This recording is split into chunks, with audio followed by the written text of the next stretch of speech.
வணக்கங்க. Heart attack வர்றதை முன்கூட்டியே கண்டுபிடிக்க முடியுமா?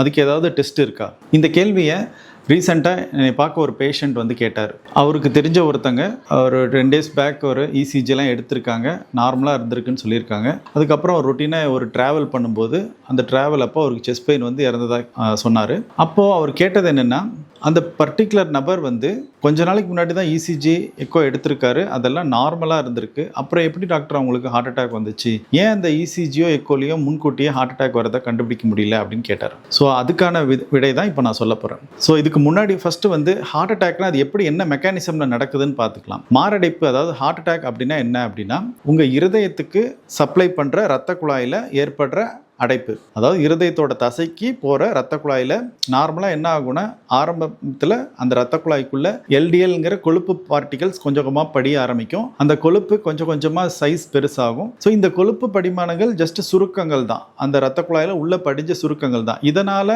யாரும் மரணிக்க போகிறதில்ல. இது வெறுமனே கொழுப்பு படிமானங்கள் மட்டும் இருந்துச்சுன்னா அதனால் எந்த பிரச்சனையும் இல்லை. அது நிறைய பேருக்கு இருக்கும், அது கண்டுபிடிக்கப்படாமலே இருக்கும். ஹார்ட் அட்டாக், அதாவது மாரடைப்புங்கிறது என்ன நடக்கும் அப்படின்னா, இந்த கொழுப்பு படிமானங்களோட மேல் பகுதியில் ஏற்படுற பிளவுகள் அல்லது காயங்கள், அதாவது இதை ஆங்கிலத்தில் எப்படி சொல்லுவாங்கன்னா பிளாக் ரப்சர். அந்த பிளாக்னா அந்த கொழுப்பு படிமானங்கள், அந்த கொழுப்பு படிமானங்களில் ஏற்படுற பிளவுகள் அல்லது காயங்கள், plaque rupture or plaque erosion. ஒரு நபருக்கு plaque rupture or plaque erosion நடக்கணும் அந்த கொழுப்பு படிமானங்களில். அப்போ தான் அது இம்மீடியட்டாக அந்த ரத்த செல்கள்லாம் வேகமாக போய் அந்த ரத்த குழாயை கம்ப்ளீட்டாக பிளாக் பண்ணி அது ஏற்படுறதுக்கு பேர் தான் மாரடைப்பு. அதனால தான் மரணம் நிகழுது. ஒன்று நீங்கள் புரிஞ்சுக்கணும், அதாவது கொழுப்பு படிமானங்கள் நம்மள நிறைய பேருக்கு இருக்கும். ரத்த குழாயில் கொழுப்பு படிகிறதுங்கிறது இயல்பான ஒரு விஷயம். அது நிறைய பேருக்கு இருக்கும், கண்டுபிடிக்கப்படாமலே அவங்க வாழ்நாள் ஃபுல்லாக இருப்பாங்க. அப்போ அந்த கொழுப்பு படிமானங்கள் பிரச்சனை இல்லை. இந்த கொழுப்பு படிமானங்கள் கொஞ்சம் கொஞ்சமாக ஸ்லோ ப்ராசஸாக அதிகமாகி அந்த ரத்த ஓட்டத்தை கொஞ்சம்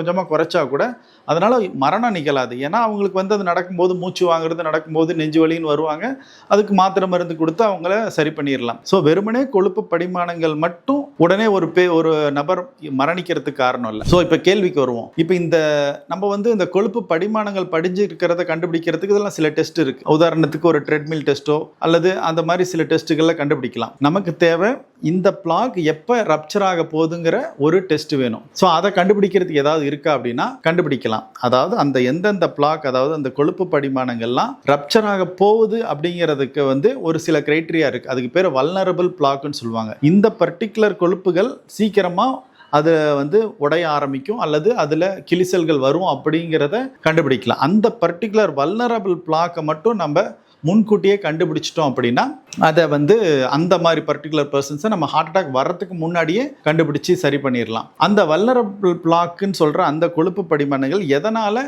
ரப்சர் ஆகவும் எதனாலாம் கிளிசல் வரும் அப்படின்னா மெயினான 3 காரணங்கள். ஒன்று வந்து அதை சுற்றி நடக்கிற அந்த பர்டிகுலர் ரத்த குழாய் கிட்ட நடக்கிற இன்ஃப்ளமேஷன், அலர்ச்சி அல்லது வீக்கம், அது நடக்கணும். அப்புறம் ஒரு ட்ரிகர் இருக்கணும். அந்த இடத்துல சடனான ஒரு எமோஷனல் ட்ரிகர் ஆர் ஏதாவது ஒரு பயங்கரமான ஒரு physical stress R emotional stress இல்லை அபரிதமான பிளட் ப்ரெஷர் டென்ஷன், இதெல்லாம் நடந்தால் தான் அந்த பிளாக் ரப்சர் நடந்து இம்மீடியட்டாக ஹார்ட் அட்டாக் நடக்குது. அப்போ நம்ம ஒரு பிளாக் வந்து ஒரு ரத்த குழாயில் இருக்கிற கொழுப்பு படிமானங்கள் ரப்சர் ஆகிறதுக்கு முன்னாடி அந்த இடத்துல ஒரு இன்ஃப்ளமேஷன், அதாவது அலர்ச்சி அல்லது வீக்கம் இருக்கும். அதை வச்சு இந்த பர்டிகுலர் பர்சனுக்கு அடுத்த ஒரு வாரத்திலேயோ ஒரு மாசத்திலேயோ இல்லை ஒரு வருஷத்துக்குள்ளேயே ஹார்ட் அட்டாக் வரப்போகுதுங்கிறத முன்கூட்டியே கண்டுபிடிக்கலாம். இதுக்கான டெஸ்ட் ஏதாவது இருக்கா டாக்டர் அப்படின்னா இதுக்கான டெஸ்ட்டுகளும் ஆராய்ச்சிகளும் இப்போ நிறைய பண்ணிட்டு இருக்காங்க. அதில் முக்கியமான ஒரு டெஸ்ட் வந்து நம்ம சிடி ஸ்கேன், அதாவது கார்டியாக் சிடிலேயே ஒரு ஸ்பெஷல் வெரைட்டியா போட்டான் கவுண்டிங் சிடி ஸ்கேன் இருக்கு. அந்த சில பர்டிகுலர் ரத்த குழாயில் இருக்கிற வல்னரபிள் பிளாக்கையும் கண்டுபிடிக்கும், அதை சுற்றி ஏற்படுற அலர்ச்சி அதாவது இன்ஃப்ளமேஷனையும் கண்டுபிடிக்கும்.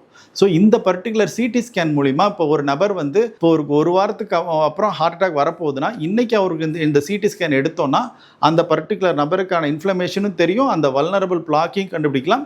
இவருக்கு இன்னும் ஒரு வாரத்திலேயோ ஒரு மாதத்துலேயோ ஹார்ட் அட்டாக் வரப்போகுது அப்படிங்கிறத உறுதியாகவும் இன்னும் கிளியராகவும் நம்ம சொல்லலாம். இதை பற்றி ஆராய்ச்சிகளும் நிறைய நடந்துட்டு இருக்கு. ஸோ இன் ஃபியூச்சரில் நம்மளால் ஹார்ட் அட்டாக் வரப்போகுதுங்கிறத முன்கூட்டியே கண்டுபிடிக்கிறது சாத்தியம்தான். அதுக்குரிய ஆராய்ச்சிகளும் டெஸ்ட்டுகளும் இப்போ நடக்குது. அதுக்கான முக்கியமான ஒரு கருவி வந்து இந்த சிடி ஸ்கேன். அடுத்த வாரம் நம்ம இந்த கார்டியாக் சிடி பற்றி டீட்டெயில்டாக என்னென்ன விதத்தில் நம்ம ஹார்ட்டுக்கு இது டெஸ்ட்டுக்கு ஹெல்ப் பண்ணுது அப்படிங்கிறத பார்க்கலாம். நன்றி.